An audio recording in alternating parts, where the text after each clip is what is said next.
এক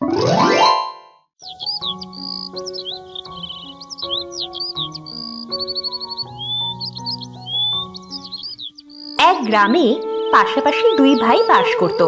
বড় ভাই ছিল খুব ধনী চাষি, আর ছোট ভাই ছিল গরিব।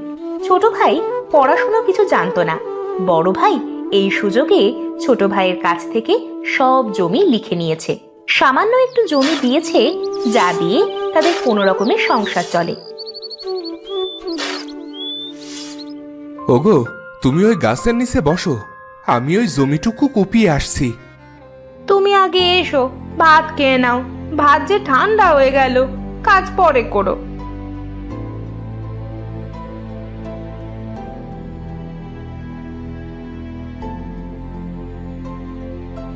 ওগো শুনছো, আমি তো খুব অসুস্থ। দিন দিন তো শরীরটা খারাপের দিকে যাচ্ছে। আর কতদিন এভাবে ডাক্তার না দেখিয়ে থাকবো বলো তো? দেখো বউ, আর একটু ধৈর্য ধরো, আমি তো কাজ করছি। কিছু টাকা হাতে পেলে তোমাকে ডাক্তার দেখাবো। আচ্ছা, তুমি খাও। কি আর করব বলো, পড়ালেখা তো জানি না। আমাকে এটুকু জমি দিয়ে বাকি সব আমার ওই বড় ভাই নিয়ে গিয়েছে। তুমি এসব নিয়ে দুঃখ করো না, একদিন দেখো আমাদেরও সুদিন আসবে। তাই যেন হয়।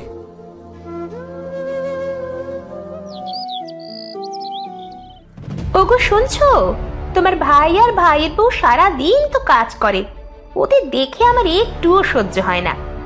এমন ভাব করে যেন একেবারে ফকিরের ঘরের ফকির। তোমার ওইসব নিয়ে ভাবতে হবে না গিন্নি, ওরা যেন সারা জীবন আমাদের গোলাম হয়ে থাকে সেই ব্যবস্থাই করব। তুমি ওই চরের জমিটুকু তোমার ভাইকে দিতে গেলে কেন বলো তো? আরে অতটুকু না দিলে লোকে কি বলবে বলো তো? এই শোনো না, আমাকে একটা গয়না গড়িয়ে দেবে? দেব গিন্নি দেব, তুমি আমার একমাত্র বউ, তোমাকে ছাড়া কাকে দেব বলো? আচ্ছা, খেয়ে নাও তো তাড়াতাড়ি।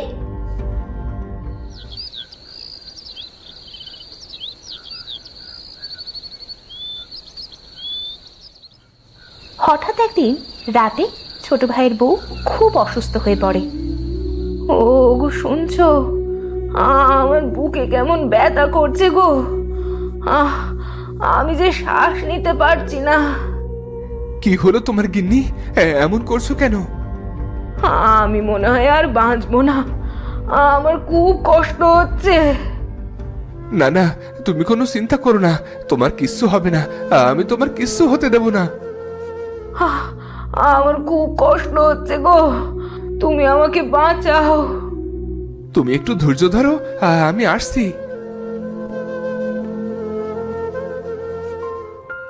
রাকেশ তার বউকে ঠেলা গাড়িতে করে ঠেলে নিয়ে যাওয়ার জন্য গাড়িতে তোলে। রাকেশ তার বউকে ডাক্তারের কাছে নিয়ে যায়।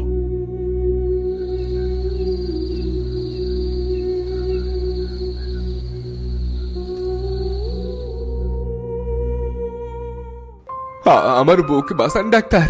ও ও সারা, আমার কেউ নেই যে, আর কেউ নেই। আপনি শান্ত হন, আমি দেখছি। ডাক্তার মালতীকে দেখে বলে, আপনার স্ত্রী হার্ট অ্যাটাক করেছে, ওনাকে এখনই অপারেশন করতে হবে। আপনি এখনই 2 লক্ষ টাকার ব্যবস্থা করুন। 2 লাখ? এত টাকা? এত টাকা আমি কোথায় পাবো ডাক্তার, কোথায় পাবো? দেখুন, আপনার স্ত্রীর অবস্থা খুব খারাপ। অপারেশন না করলে আপনার স্ত্রীকে বাঁচানো সম্ভব হবে না। আপনি টাকার ব্যবস্থা করুন। বউকে হাসপাতালে রেখে রাকেশ কাঁদতে কাঁদতে টাকার খোঁজ করতে বের হয়।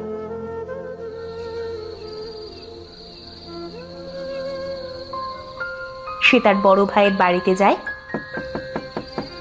দরজায় টোকা দেওয়ার কিছুক্ষণ পর দরজা খোলে। দাদা দাদা, আমার বউ হার্ট অ্যাটাক করেছে। তুমি তুমি আমাকে 2 লাখ টাকা দাও, আমি সারা জীবন তোমার গোলাম হয়ে থাকবো। 2 লাখ? 2 লাখ টাকা কি মুখের কথা? আমি কোনো পয়সা টয়সা দিতে পারবো না। যা, আমার কাছে কোনো টাকা নেই। তোমার বউ মরবে তাতে আমাদের কি? এত রাত্রে ঘুম ভাঙাতে আসছো কেন? আমি আমি আমার জমি তোমাদের নামে লিখে দেব, দয়া করে আমাকে টাকাটা দাও। আমি কোনো টাকা পয়সা দিতে পারবো না। আর জমি যদি কিনি তাহলে তো সেই আমার জমিতেই থাকবি। যাবি আর কোথায়? যা তো, তুই এখান থেকে যা। টাকা পয়সা আমাদের কাছে নেই, আমরা দিতে পারবো না, যাও এখান থেকে। যত সব ঝামেলা কোথা থেকে যে আসে সব। আচ্ছা, সবাই বলে আমাদের গ্রামের জমিদার নাকি অনেক দয়ালু। যাই তো তার কাছে গিয়ে দেখি। ততক্ষণে সকাল হতে শুরু করেছে। জমিদার সাহেবের বাড়ি তো গ্রামের একেবারে শেষ মাথায়। এত ঘুরে গেলে অনেক দেরি হয়ে যাবে। যাই, জঙ্গলের মধ্য দিয়ে যাই, তাহলে দ্রুত যেতে পারবো। অনেক অনেক তৃষ্ণা পেয়েছে। সারা দিন কিছু না খেয়ে এই অবস্থা। না, জল ছাড়া আর বাঁচবো না। আমায় একটু জল খেতেই হবে। দেখি আশেপাশে কোনো কুয়ো আছে কিনা।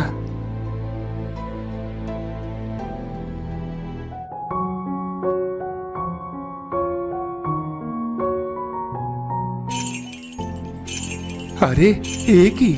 আমি কি দেখছি? এই সোনা কোথা থেকে আসছে? যাও, এখান থেকে সোনা নিয়ে যাও আর তোমার স্ত্রীর চিকিৎসা করো, আর বাকি সোনা বিক্রি করে তোমার প্রয়োজন মেটাও। কে কে কথা বললো? ভয় পেও না, যা বলছি তাই করো। তুমি যেই হও, অনেক অনেক ধন্যবাদ তোমাকে। যাই, আমি এর থেকে কিছু সোনা নিয়ে বউকে সুস্থ করি। এরপর রাকেশ সেখান থেকে কিছু সোনা নিয়ে হসপিটালে যায়। সেখান থেকে ডাক্তারকে সোনা দিয়ে তার বউকে চিকিৎসা করে। তার বউয়ের চিকিৎসার পরে বাকি সোনা বিক্রি করে মস্ত বড় একটা বাড়ি করে। রাকেশের এত উন্নতি দেখে মহেশ আর তার স্ত্রী হিংসায় জ্বলতে থাকে। শুনেছো গিন্নি, রাকেশ এত টাকা কোথায় পেল? ওরা তো অনেক কিছু করে ফেলেছে, আমাদের থেকে অনেক বড় হয়ে গেছে। আমি তো সেটাই ভাবছি। চলো আমরা গিয়ে জিজ্ঞাসা করি। তোমার যা হাবা গোবা ভাই, ও নিশ্চয়ই বলবে। হ্যাঁ, তাই চলো।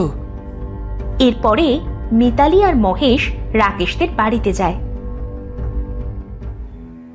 দাদা, তুমি আমার বাড়িতে এসেছো? আমি খুব খুশি হয়েছি। হ্যাঁ, আমরা তো তোমাদের আপনজন। তোমরা ছাড়া আমাদের কে আছে বলো? তাই তো দিদি, আপনারা বসুন, আমি আপনাদের জন্য রান্না চড়াই। আমরা তোমাদের সাথে অনেক অন্যায় করেছি, মাফ করে দাও। সিসি ভাই, তুমি এসব কি বলছো? তুমি তো আমার ভাই। আচ্ছা, তোমরা এত বড় লোক হয়ে গেলে কিভাবে? আপনারা বসুন, সব বলছি। কিরে ভাই, এত বড় লোক হলি কি করে? তুই তোর দাদাকে বলবি না? হ্যাঁ, তোমাদের সারা আর কাকে বলবো? আচ্ছা, আমরা তাহলে আসি, বাড়িতে আবার অনেক কাজ পড়ে আছে। সে কি দিদি, এইমাত্র যে আসছো, আজ আর যেতে দিচ্ছি না। না, আজ না, আর একদিন আসবো। যাই তাহলে। এরপর তারা চলে আসবে। গিন্নি, তাড়াতাড়ি চলো, আমরাও যাই সেই নলের কাছে। আমরা ছোট সে আরো অনেক বেশি সোনা আনবো, আরো ধনী হব। হ্যাঁ হ্যাঁ, তাড়াতাড়ি চলো, আমার যে আর তর সইছে না।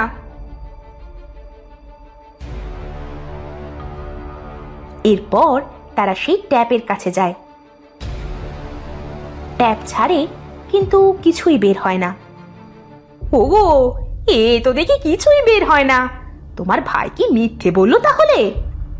ও তো মিথ্যা বলার মতো মানুষ না। আচ্ছা, এই কুয়োর মধ্যে নেই তো? চলো তো দেখি। এরপরে মিতালি কুয়োর মধ্যে উঁকি দেবে। না, কিছুই তো দেখছি না। হাতটা ধরো তো, ভালোভাবে উঁকি দি। মিতালি ভালোভাবে উঁকি দিতে গিয়ে কুয়োর মধ্যে পড়ে যায়। আহ, আরে আমাকে ধরে আসো কেন? সারো, সারো বলছি। আহ! পড়ার সময় মহেশকে ধরে থাকার জন্য মহেশও সাথে সাথে পড়ে যায়, আর দুজনেই মারা যাবে। তো বন্ধুরা, ভিডিওটি কেমন লাগলো? যদি ভালো লাগে চ্যানেলটি সাবস্ক্রাইব করে বেল আইকনটি বাজিয়ে দিও। দেখা হচ্ছে পরের ভিডিওতে। ধন্যবাদ।